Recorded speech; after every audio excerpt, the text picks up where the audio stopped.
Hi, hello mga lakasira. For today's video, actually, may work ako. Dito ako sa work ko. Ito yung trabaho ko, tagalinis. Saka minsan, kung anong inuutos sa akin, yan ang trabaho ko. Parang din, yung dati kong trabaho na OFW. So, kaso lang, magkaiba lang ang kasi doon, puro panay utos na utos. Siguro relate yung mga OFW kasi yan ang naranasan natin na habang tayo nagtatrabaho, So, dito naman, ah, ano, yung pasok ko dito 8 to 5 lang. And then, wala siyang Sunday, day off ko Sunday. Pero Sabado, medyo mag-absent ako kasi manglaba. Wala kasi akong time manglaba eh. Saturday lang. And then, linis lang talaga ang ko dito, maliit na pundo lang. Tapos nagpapasalamat din ako sa ating Panginoon dahil ang bait ng amo ko.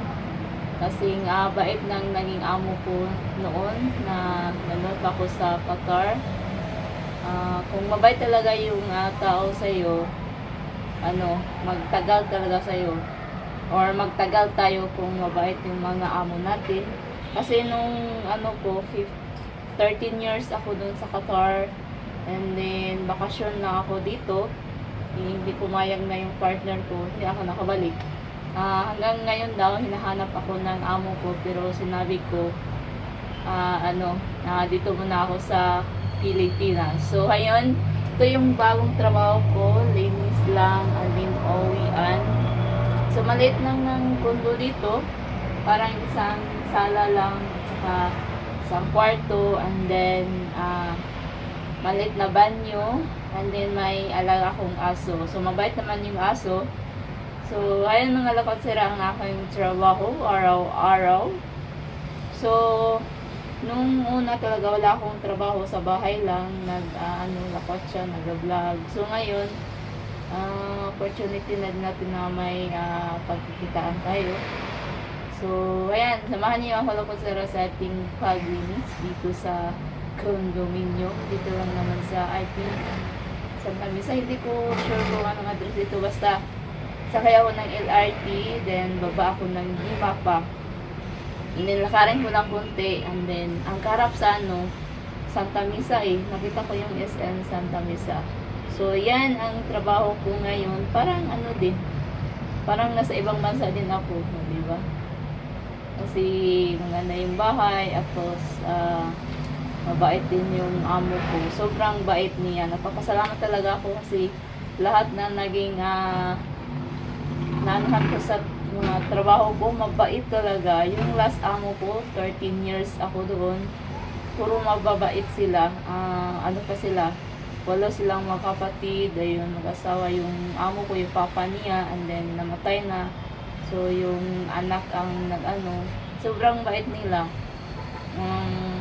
Hindi nga ako na finish contract, renew every 2 years, uuwi ako, and then nung namatay yung parents ko, hindi na ako bumalik.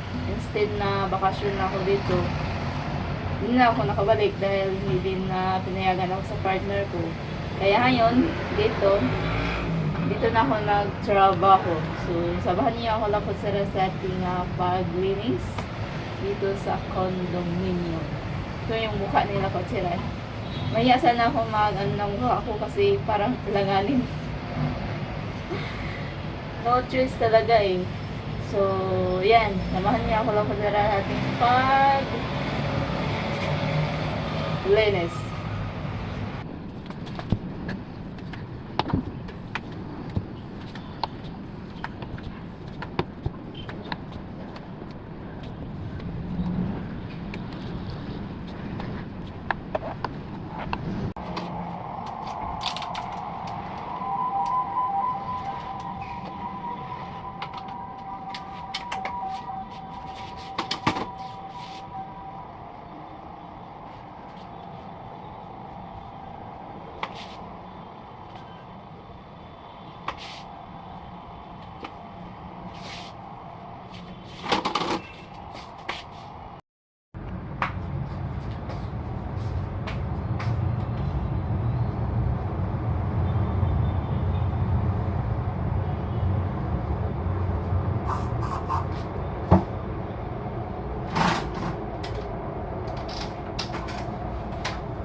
So, by the way pala, ito yung ginamit ko. Pampakintab. Ito yung pampapunas ng wood. Pampakintab at saka pampadulas. So, yan. Pero sa yung mga dingding at saka plain water lang. Pero ito sa mga cabinet, ito ang ginamit ko. Diba? Pampadulas to eh.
So, ayun na mga lakotsera, oh.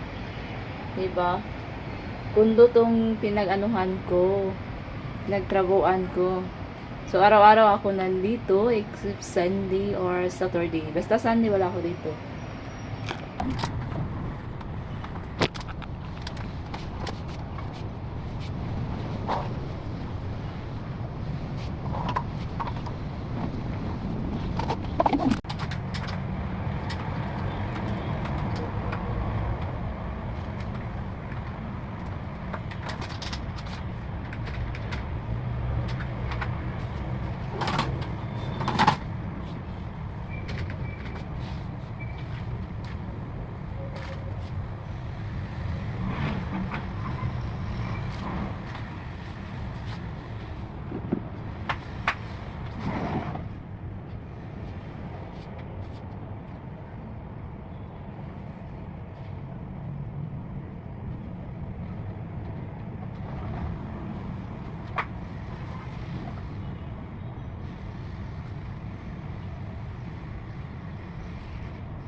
Ay, ay, ay.